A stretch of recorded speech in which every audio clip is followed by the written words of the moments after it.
our Supreme Court there said, it doesn't matter where the person is confined.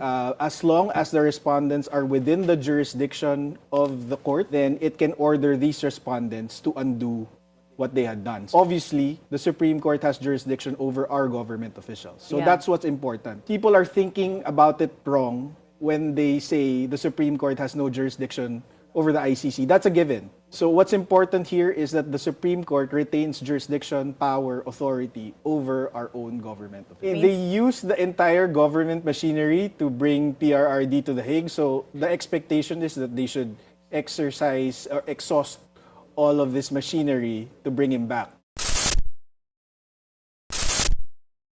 Ito ang nakakagulat na balita ngayon sa mundo ng politika matapos ngang mag-anunsyo ng bagong Solicitor General patungkol sa di umano muling pagsuporta nito sa gobyerno bilang counsel for the state laban sa petition for certiorari ni na dating Pangulong Duterte at Senator Bato de la Rosa, pati na rin ang writ of habeas corpus petition ay mukhang hindi nga natinag ang legal counsel ng Duterte camp sa pangunguna ni Atty.Panelo. Sa kanyang inilabas na pahayag ay tahasan nga nitong sinabi na hindi na mahalaga kung sino pa man ang magrepresenta sa gobyerno dahil ang pagsunod di umano sa batas ay isang bagay na hindi optional, bagkos ay kinakailangan. It does not matter who represents the government because you cannot defend the indefensible. Treason cannot be disguised as international cooperation, and submission to the Constitution cannot be optional. Dagdag din niya na ang naging desisyon noon ni former Solicitor General Menardo Guevara sa pagtanggi nitong maging counsel for the state laban sa mga nabanggit na petisyon dahil nga sa issue ng jurisdiction ng ICC sa bansa ay tama lang di umano. Bagamat wala pa namang pinal na pagpapasya ang korte, ay marami ang umaasa na sa huli ay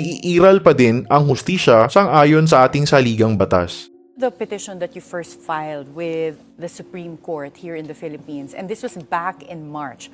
So the first petition for habeas corpus was filed on behalf of your client, Veronica Kitty Duterte.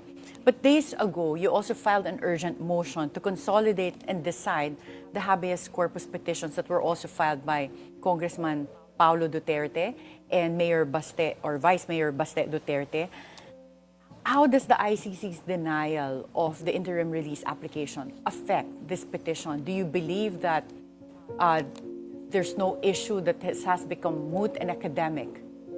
No, it doesn't affect the petitions for habeas corpus at all. If at all, if the ICC had granted interim release to the President, maybe that changes the calculus of the Supreme Court in how to address the habeas corpus petitions, but since he still remains in custody and he wasn't granted release, then for us, the petitions for habeas corpus should still be resolved. Because, so all the more that it's not moot. Yes, correct.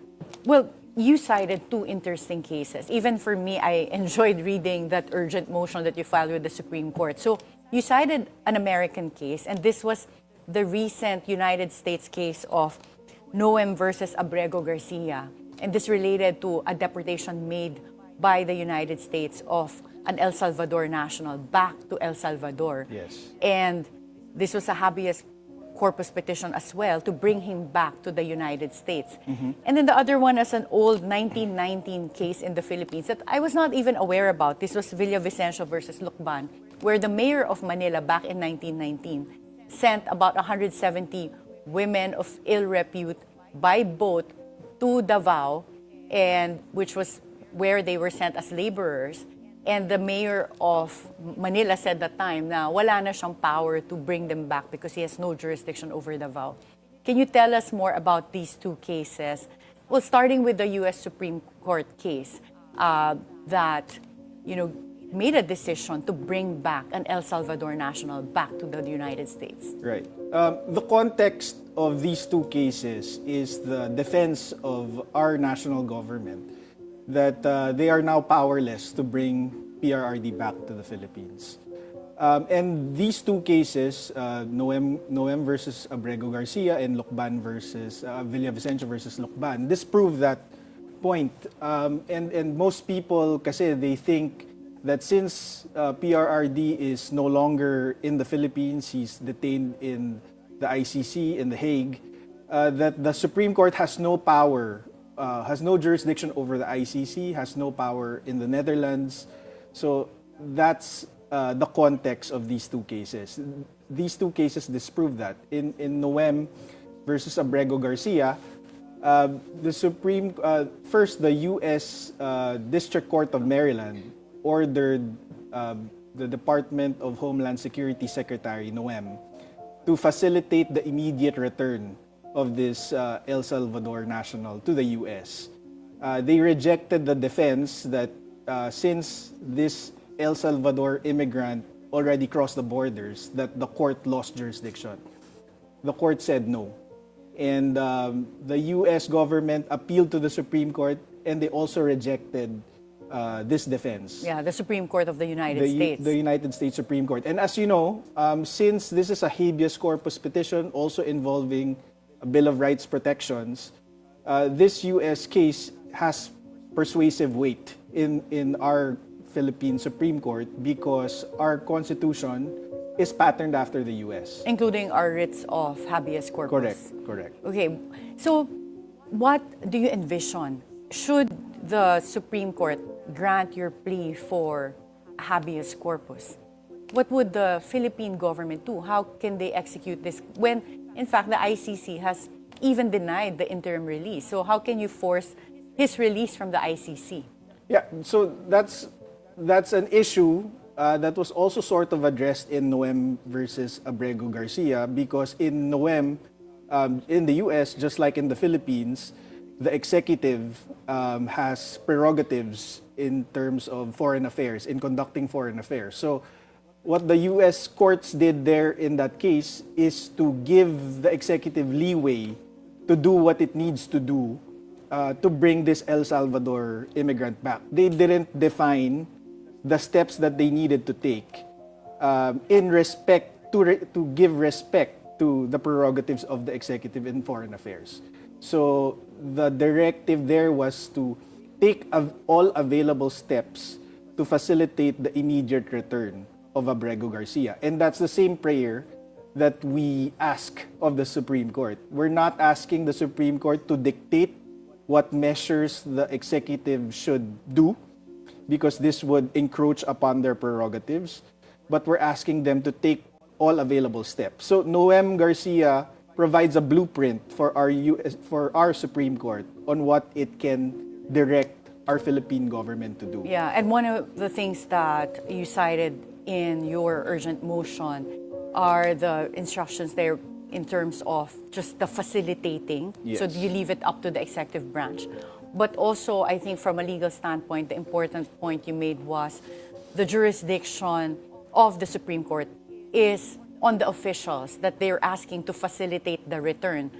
They're not asserting jurisdiction over, in The this case, ICC. the ICC. Yes, correct. Or to President Duterte. Are Yes. you acknowledging in this case na wala ng jurisdiction ba yung Supreme Court doon sa body of the person that's subject to of the habeas corpus petition? So no, what's clarified by Noem versus Abrego Garcia and even in Villavicencio versus Lucban is that a writ of habeas corpus is directed to the respondents in the case, not to the person arrested, not to foreign entities. It's directed to the respondents. So going over to the Villavicencio versus Lucban case, the Supreme Court, our Supreme Court there said, it doesn't matter where the person is confined, as long as the respondents are within the jurisdiction of the court, then it can order these respondents to undo what they had done. So obviously, the Supreme Court has jurisdiction over our government officials. So Yeah. that's what's important. I think people are thinking about it wrong when they say the Supreme Court has no jurisdiction over the ICC. That's a given. So what's important here is that the Supreme Court retains jurisdiction, power, authority over our own government officials. Okay, so in this case, are you visualizing na kailangan mag-private jet din, pabalik? Si former President Duterte, the way they took him out You know, of the Philippines? they used the entire government machinery to bring PRRD to The Hague. So the expectation is that they should exercise or exhaust all of this machinery to bring him back. Yeah. And in terms of capacity, we've already seen that they can bring home somebody like Congressman Teves, who had a pseudo asylum in Timor-Leste. because the Court of Appeals there rejected our request for extradition, and yet, despite that protection from the Timor-Leste court, they were able to bring him back through diplomatic channels. So it means if there's a will, there's a way. There are things that they can do to facilitate the return of PRRD. And it's interesting that you mentioned the case of former Congressman Arnie Teves in your urgent motion as an example of a way for the government, the executive branch, to bring back former President Duterte.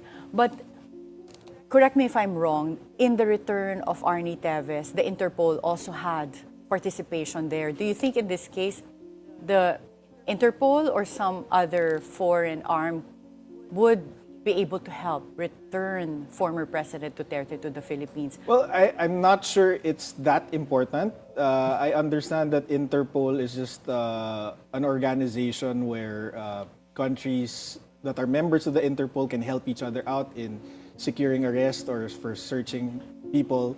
So I'm not sure that's too important. What's important to us is that the Philippine government should exhaust good faith efforts, exhaust all their remedies, diplomatic or otherwise, to facilitate the return of the president. We know it's not going to be easy. The reason I asked about Interpol was because in the Senate hearing that looked into the inquiry into the arrest of former President Duterte, what was being cited was not our commitment to the ICC because we have withdrawn from the Rome Statute, but it was according to the people who attended DOJ Secretary Boying Remulla at the time. They were citing our commitments to the Interpol, our international commitments. Right, but that doesn't really mean anything because